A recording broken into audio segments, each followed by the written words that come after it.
আল্লাহ নবী সাল্লাল্লাহু আলাইহি ওয়াসাল্লাম বলেন, কিয়ামতের দিন আমার উম্মতের মাঝে একজন ব্যক্তিকে সবার সামনে নিয়ে আসা হবে।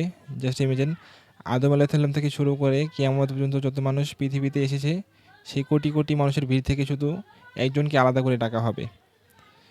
সো ওই লোকটাকে আনার পর দেখা যাবে সে অনেক বড় গুনাহগার ছিল। তার ৯৯টা গুনার স্কল থাকবে, মানে ৯৯টা গুনার খাতা থাকবে, আর খাতাগুলোতে তার গুনাহগুলো মেনশন করা থাকবে। আর প্রত্যেকটা স্কলস এমন হবে যে স্কলসগুলো যখন বিছানো হবে, মানে আনস্ক্রল করা হবে যখন, তখন নজর যে বন্ধু যাবে শুধু স্কলসই দেখা যাবে, সবগুলো গুণা দিয়ে ভরা। এখন এই ব্যক্তির অবস্থা কেমন হবে জাস্ট ইমেজিন। এরপর সেই ব্যক্তিকে বলা হবে, আতুন কি রমিন হায়াত আসাইয়া, হে ফুলান, তুমি কি খাতাগুলোর ভিতরে কোনো ভুল জিনিস দেখতে পাচ্ছ? বা তুমি কি ইনকার করবে যে এখানে ভুল কিছু মেনশন করা আছে, অথবা আমার লেখকগণ ফেরেশতারা কি কোনো ভুল করলো কি না? কিন্তু আল্লাহ সুবহানাহু ওয়া তাআলা তো বলেন, কিরামান কাতিবিন ইয়ালামুনা মা তাফআলুন, তোমাদের উপর নিযুক্ত আছে সম্মানিত লেখকগণ, তারা সব কিছু জানেন তোমরা যা করো। সেই লোকটা তার মাথা নিচের দিকে করে বলবে, লা ইয়া রব, এখানে যা কিছু লেখা আছে সব ঠিকঠাক লেখা আছে।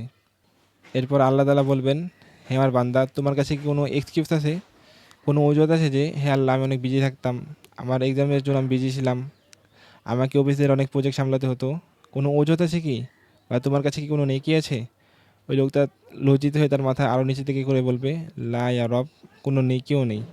তখন আল্লাহ তাআলা ওই লোকটাকে রিমাইন্ড করে দিবেন যে, কেননা আমার কাছে তো তোমার একটি নেকি উপস্থিত আছে, তুমি একটি নেকি করিয়েছিলে, আর আজ তোমার প্রতি কোনো জুলুম করা হবে না। সো কনভারসেশন চলা অবস্থায় একটি কাগজের টুকরো আনা হবে, আর সেই কাগজের টুকরোতে লেখা থাকবে, লা ইলাহা ইল্লাল্লাহ মুহাম্মাদুর রাসূলুল্লাহ সাল্লাল্লাহু আলাইহি সাল্লাম। তখন আল্লাহ তাআলা অর্ডার দিবেন ফেরেশতাদের যে, তার এই ৯৯টা স্কল এক সাইডে রাখো, আর তার কাগজের টুকরো আরেক সাইডে রাখো। তখন ওই ব্যক্তি অবাক হয়ে বলবে যে, হে আল্লাহ, এই সাধারণ কাগজের টুকরো দিয়ে এত বড় বড় স্কলস মাপলে কী হবে? তখন আল্লাহ তাআলা বলবেন, মিজান সেট করো আর ওজন মাপা শুরু করো। তখন এক সাইডে ৯৯টা স্কলস রাখা হবে, আর যখন ওই কাগজের টুকরোটা রাখা হবে মিজানে, তখন টুকরোটার ওজনের কারণে মিজান নিচের দিকে বসে যাবে, আর ওই ৯৯টা স্কলসগুলি উড়ে যাবে। আর সেদিন বলা হবে, আল্লাহর নাম থেকে আর কোনো জিনিস ভারী নেই, এবং ফেরেশতাদের বলা হবে, তোমরা কি জান্নাতে প্রবেশ করাও। লা ইলাহা ইল্লাল্লাহ। ইবনে তাইমিয়া রহিমাহুল্লাহ এই হাদিসের ব্যাপারে বলেন, এই ব্যক্তিকে মাফ করে জান্নাতে দেওয়ার কারণ একটাই হবে, সেটা হলো সে দুনিয়াতে থাকতে মন থেকে লা ইলাহা ইল্লাল্লাহ বলেছিল, সে শুধু আল্লাহর উপরই ভরসা করেছিল, তার বিশেষ কোনো ইমাম সাহেব বা কোনো পীর সাহেবের তাবিজের উপর ছিল না।